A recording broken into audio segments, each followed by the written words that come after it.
introduce Mr. Bill Gates. Based in Seattle, Washington, the Bill and Melinda Gates Foundation, also known as the Gates Foundation, is a private philanthropic organization founded by Bill and Melinda Gates.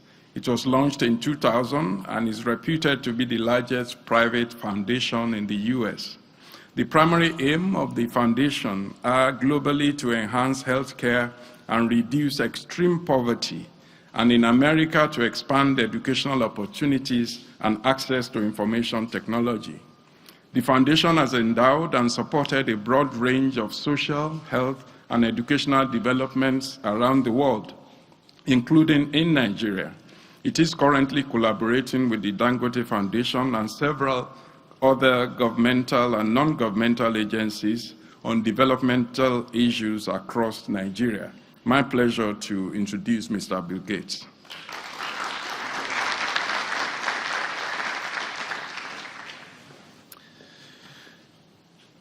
Thank you. It's a great honor to participate in this important forum. Your Excellency, Vice President of the Federal Republic of Nigeria, President of the Senate, Speaker of the House, Your Excellencies, Executive Governors, Royal Fathers, my great partner Aliko Dangote, distinguished ladies and gentlemen, and as you say in Nigeria, all other protocols observed. Thank you for your warm welcome. I've been coming here regularly since 2006, and I've always felt welcome. Nigerians greet me warmly. The first time I met the Sultan of Sokoto, I was honored that he greeted me with the gift of a white horse. At some point during every visit, though, some brave person eventually asks me very politely, why are you actually here? It's an understandable question.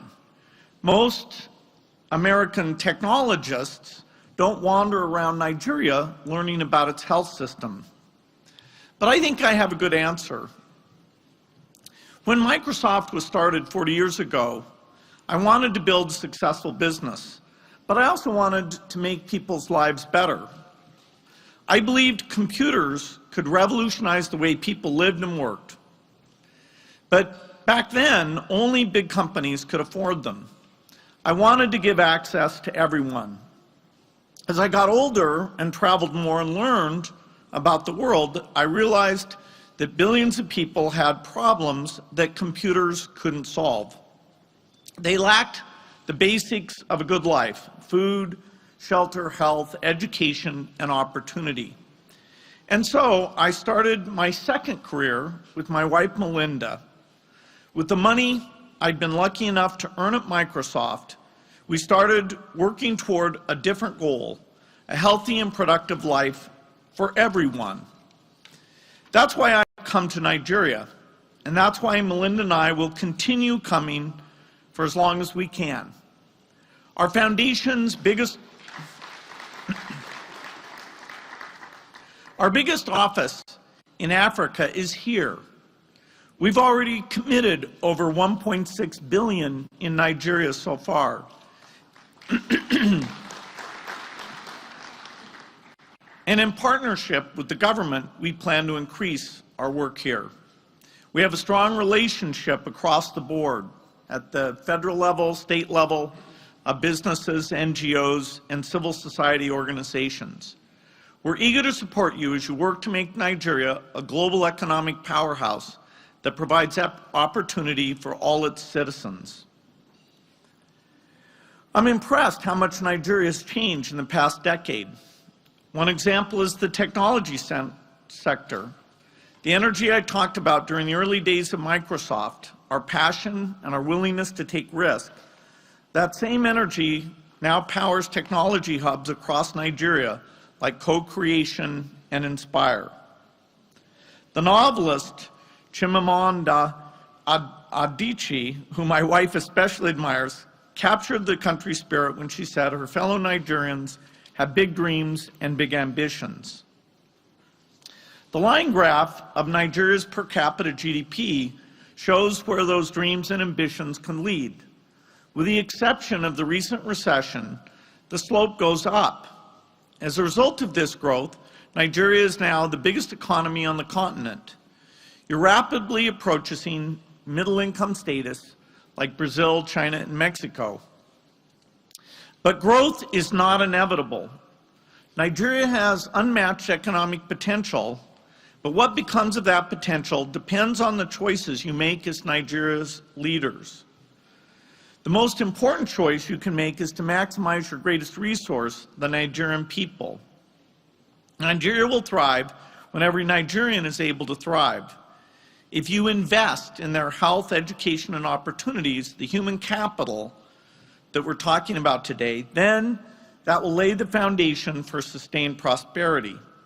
If you don't, however, it is important to recognize there'll be a sharp limit on how much the country can grow. We see this risk in the data. From the point of view of quality of life, much of Nigeria still looks like a low-income country. Let me give a few examples.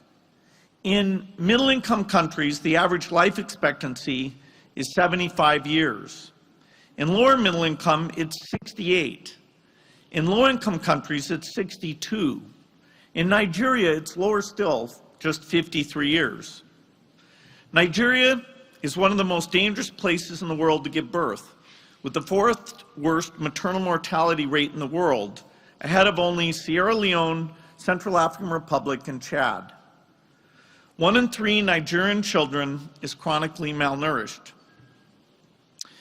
It may not be polite to speak so bluntly when you've always been so gracious to me, but I'm applying an important lesson I learned with Aliko Dangote. Recently, Aliko and I were having a conversation with governors about their state's official immunization rates.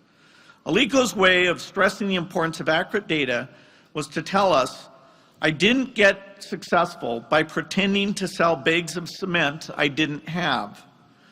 I took from that while it may be easier to be polite, it's important to face facts so that you can make progress. On immunization, we're already starting down that path. Last year, Nigeria revised its immunization cover numbers downwards to more accurately reflect the truth, and I applaud that. Things may look worse, but they're more real, and it's the first step towards saving and improving more lives. I urge you to apply this to all your investments in people.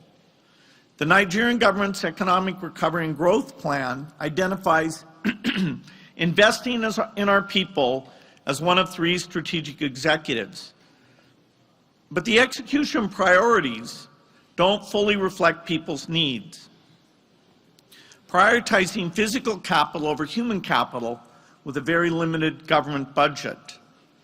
To anchor the economy over the long term, investment in infrastructure must go hand in hand with investments in people. People without roads, ports, and factories can't flourish, but roads, ports, and factories without skilled workers to build and manage them can't sustain the economy. In preparation for this visit, I asked a research partner at the University of Washington to model Nigerian economic growth under 3 different scenarios related to investment in health and education, which are the core of how economists define human capital. Here you can see Nigeria's per capita GDP growth from 2000 until today. If current education and health trends continue, if you spend the same amount in these areas and get the same result, per capita GDP flatlines, with economic growth just barely keeping up with population growth. If things get worse, it will decline. And unfortunately, this scenario is almost the default scenario unless you intervene at federal and state levels. Because your income is now making you less eligible for certain kinds of development assistance and loans for example, from Gavi and the World Bank. And so a lot of the funding that supported primary health care, which has come through those World Bank loans, not only won't be coming, but the interest on those loans will become due. So without more and better spent domestic money, investment in your people will decline by default as the donor money shrinks, which is a lose-lose scenario for everyone. However, if you commit to getting better results in health and education, if you spend more and more effectively, per capita GDP will stay on its course to make a remarkable post-recession recovery. This is the scenario we all want. Nigeria thriving because every Nigerian is able to thrive. And the data makes it clear this is within reach. By investing in people, I mean prioritizing health and education, the factors included in the model I just showed. It also means opening up opportunities in agriculture and microenterprise sectors, as the government has proposed in the ERGP. It means creating conditions where Nigerians can reach their goals while adding value to the economy. Our foundation is not an investor in education here, but the recent World Bank World Development Report that just came out makes it clear that education is a key element in improvements in employment, productivity, and wages. Today, though, more than half of rural Nigerian children can't adequately read and write. The conclusion is inescapable. Nigeria's economy tomorrow depends on improving its schools today. The same is true for health, which is the priority for our foundation. In 1978, Dr. Olikuye Ransom Kuti, who later became Nigerian Minister of Health, helped establish primary health care as the global standard. We now know that a strong primary care system takes care of 90% of people's health needs. Tragically, 40 years after Dr. Ransom Kuti helped other countries set a course for the future, the Nigerian primary health care system is broken. The evidence for this can be found in the epidemic of chronic malnutrition or stunting. As the name suggests, chronic malnutrition is not a disease children catch. It is a condition that develops over time because they are deprived of a diverse diet and the services of a strong primary health care system, including vaccination. The consequences of stunting are devastating. Though stunted children are defined as shorter than average, we're not particularly concerned about their height. What we're more concerned about is their brains, or what Akin Adesina calls gray matter infrastructure. This is a picture of a brain of a single normally developing infant on the left. And on the right is a picture of a brain of a chronically malnourished infant. What you can clearly see is a dramatic difference in the neural connections of these two brains. And once this damage is done, it's almost impossible to repair. So in Nigeria, 1 in 3 children is therefore at risk of this condition. It's a tragedy for these children, but also a huge blow to the economy. According to the World Bank, addressing this crisis would add almost $30 billion a year to GDP. So what does it take to solve stunting? It takes a focus on agricultural development, nutrition, and primary health care.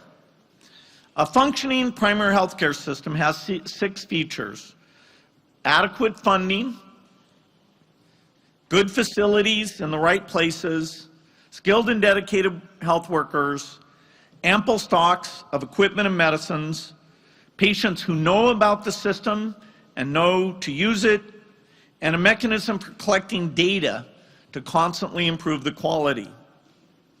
Today, the Nigerian primary healthcare system is not adequately funded, but it also doesn't get the most out of its current funding.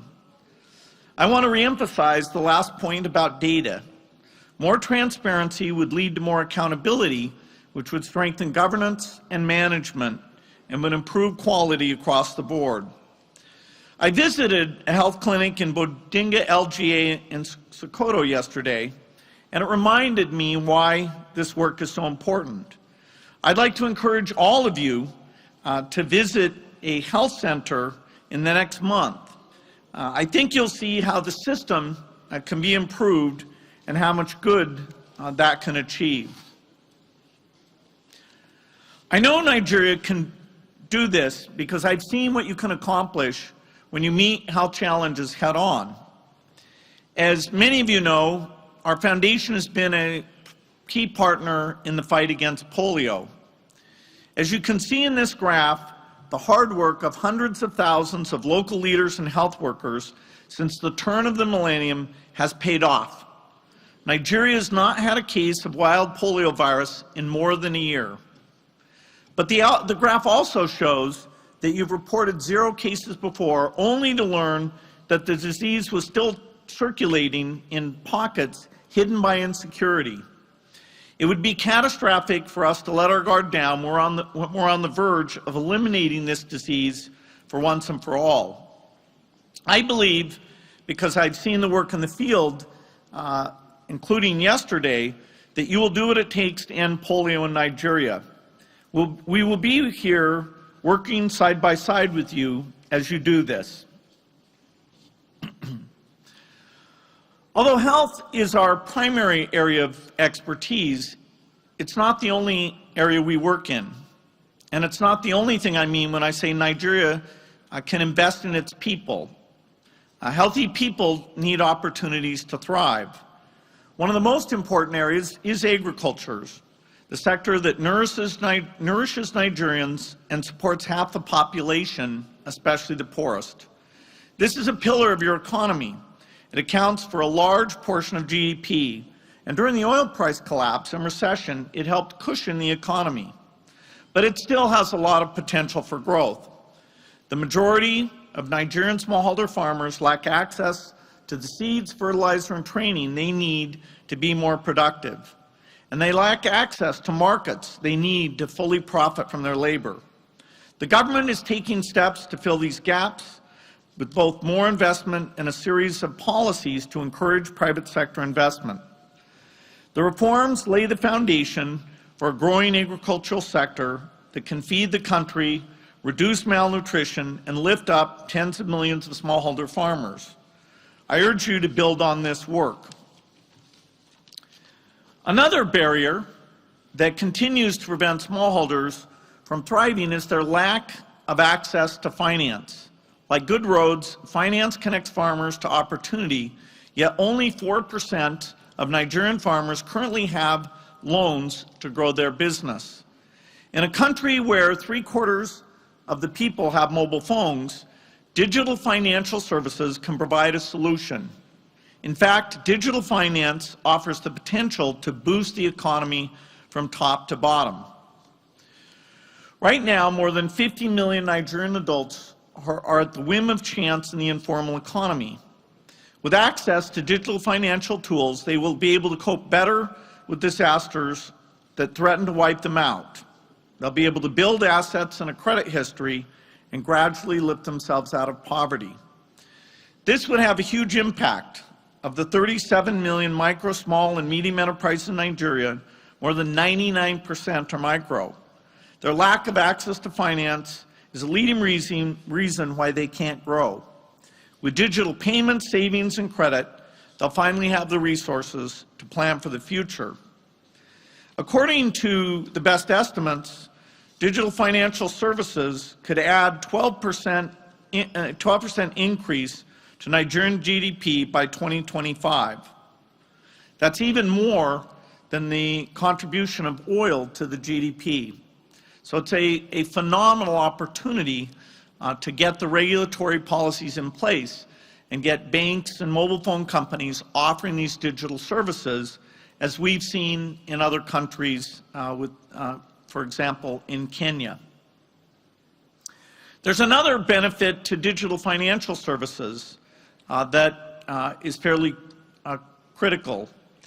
It will vastly improve the government's ability to tax and spend efficiently.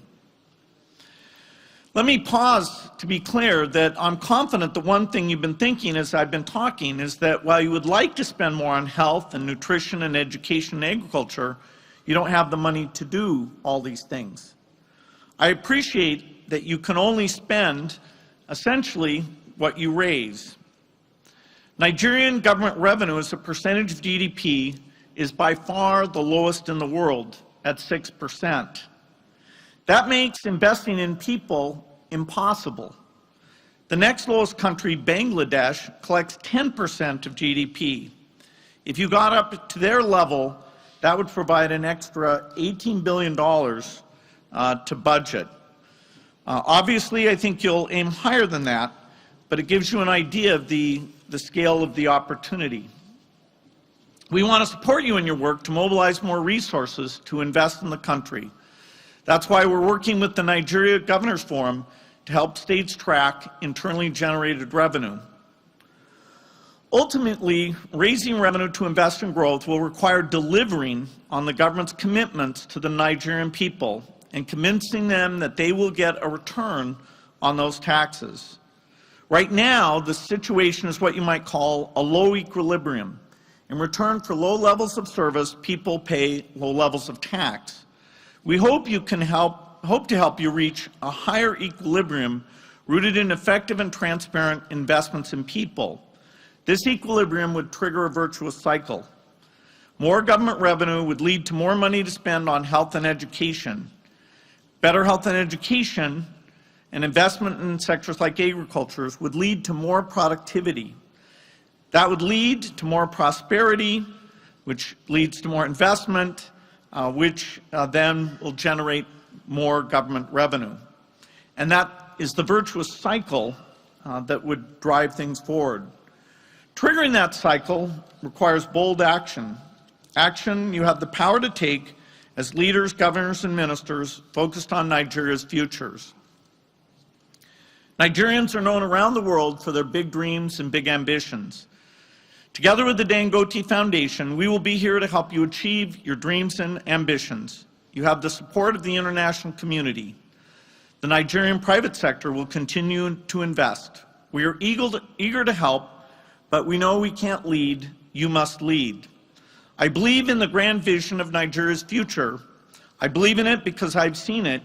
It's represented by this line, the line that depends on healthy, educated people and the surge of economic activity they will unleash. And this means the future depends on all of you and your leadership in the years to come. Thank you.